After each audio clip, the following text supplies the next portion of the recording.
বৃহত্তৰ আমবাৰী এলেকাবাসীৰ হয় এটা বৃহৎ দাবী জনাইছোঁ আপোনালোকৰ মাধ্যমে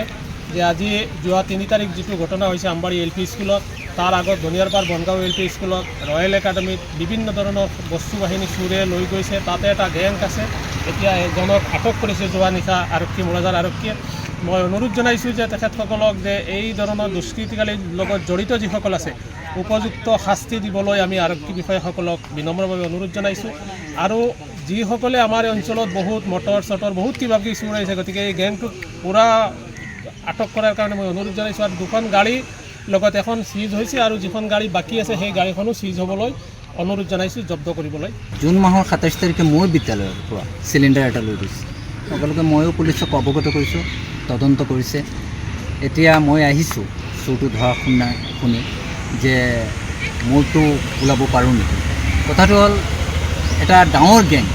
অকলে সি চুৰ কৰা নাই এই যিখিনি বস্তু আমবাৰী এল পি স্কুলৰ পৰা নিছে নিশ্চয় 3-4জনীয়া টিম থাকিব লাগিব।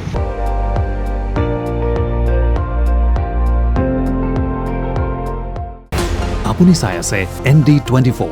সৰ্বশ্ৰেষ্ঠ নহয় সৰ্বোত্তমৰ দৌৰত।